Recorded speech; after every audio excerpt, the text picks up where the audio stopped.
Lalu bertobat lagi, maksiat lagi, berbuat lagi. Bagaimana caranya Ustaz agar tobat yang ana lakukan menjadi tobatan yang nasuha? Mohon bimbingannya. Quran surah keempat ayat 17. Bismillahirrahmanirrahim. Innamat taubatu 'ala Allahi lilladzina ya'maluna as-su'a bijahalatin thumma yatubuna min qarib. Faulaika yatubullahu 'alaihim wa kana Allahu 'aliman hakima. Kalau tobat mau benar itu, pertama ketika menyadari ada perbuatan salah, seketika bertobat. Saya ulang ya. Ketika menyadari ada perbuatan salah, seketika apa? Bertobat. Karena kesadaran tentang kesalahan itu bagian dari kasih sayang Allah yang mengantarkan seorang hamba pelaku maksiat untuk bertobat. Jadi sadar itu pengantar tobat. Pahami itu dulu ya. Pahami. Dan biasanya saking sayangnya Allah, orang yang pertama kali melakukan salah, itu langsung diberikan getaran pada jiwanya untuk merasakan kesalahan itu. Dan menilai bahwa itu salah. Nah itu pengantar tobat. Kalau sedang ada itu cepat ambil. Karena tandanya Allah masih sayang. Yang bahaya itu kalau melakukan salah, nggak ada tanda itu bahaya. Tapi berdasar perjalanan waktu, kasih Allah itu masih ada. Keadilan Allah menjadikan sebelum dia wafat, ya sebelum nyawanya sampai di kerongkongan, akan ada selalu hidayah Allah itu sampai. Itu pertanda kedua. Di pertama dalam diri kita, kedua dari luar. Tiba-tiba dengar ceramah misalnya tentang taubat. Kok bisa Anda dengar itu? Nah, itu pertanda kedua. Kalau mendengar yang demikian, cepat ambil. Ya, itu rumusnya Quran surah 29 ayat ke-68.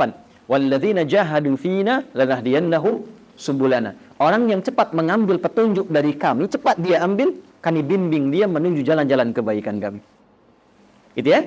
Demi Allah saya katakan, sepanjang berbuat salah apapun, itu selalu ada getaran yang menyimpulkan itu salah. Ya, bahkan ada pencegahan dulu. Nggak percaya begini ya, nggak percaya. Keluar dari sini pulang, nanti coba aja deh, pakai sendal orang lain. Tapi jangan diteruskan, coba aja. Ya, jangan dipotong video saya.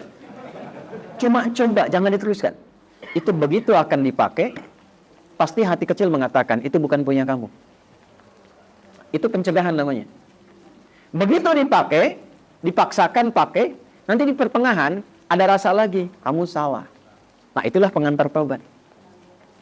Ikuti, kalau diikuti, istighfar, astagfirullah, balik lagi. Dikembalikan, pakai pada yang kita miliki. Itulah taubat. Ya? Jadi itu rumus pertama. Kalau sudah ada rumus pertama itu, istighfari dulu. Sesali, dan minta petunjuk kepada Allah untuk dikuatkan bertahan dalam jalan taubat itu. Tinggal nanti kadar maksiatnya apakah dia ringan, tengah-tengah, atau kadar maksiat berat. Kadar maksiat berat itu yang sudah jadi kebiasaan. Biasanya pada yang terakhir ini, mohon maaf, tidak seketika biasanya. Kecuali ada kejadian besar yang membuat dia bisa meninggalkan itu sama sekali. Ibunya diselang nafas yang terakhirnya. Nah, ibu sering mengingatkan kamu dalam keadaan sehat. Sekarang menjelang kematian pun yang ibu rasakan, ibu ingatkan lagi. Apakah dalam keadaan ibu yang sudah sekarat ini mengingatkan kamu belum mau tobat juga? Maka dengan keadaan apa lagi mesti ibu ingatkan engkau, misal. Atau ibunya sudah meninggal, mengeluarkan wasiat, tulisan. Ya, di antaranya menasehati anaknya yang tidak pernah mau dengar untuk mendengar. Biasanya itu lebih kuat. Makanya disebut wasiat, pesan yang kuat, yang terasa lebih kuat dibandingkan dengan saat masih dalam keadaan sehat. Karena itu disebut dengan apa? Wasiat. Ya, wasiat itu bukan sekedar tentang harta. Ada wasiat terkait dengan kebaikan-kebaikan ibadah. Contoh Quran surah ke-2 ayat berapa? 133. Wasiat Nabi, ya, siapa? Yaqub alaihi salam kepada anak-anaknya. Ya. Saya teruskan. Maka teman-teman sekalian, Bapak dan Ibu sekalian, kembali kepada pertanyaan yang telah disampaikan ini. Kalau Anda kebiasaannya yang berat, misal sudah tobat, dilakukan lagi. Tapi biasanya kalau sudah tobat, kadarnya lebih ringan. Maka rumusnya apa? Tobat lagi. Terus tobat lagi. Terus tobat lagi. Sampai berusaha kita maksimal, hilang kebiasaan itu, atau wafat kita dalam keadaan sedang berusaha tobat atau sedang tobat. Maka itu punya nilai di hadapan Allah Subhanahu wa Ta'ala. Yang terakhir, ini yang lebih kuat. Rasakan saat akan terdorong berbuat maksiat itu lagi, seketika diwafatkan oleh Allah Subhanahu wa Ta'ala. Itu yang paling kuat. Misal, sudah tobat, pengen maksiat lagi. Rasakan saat maksiat itu wafat.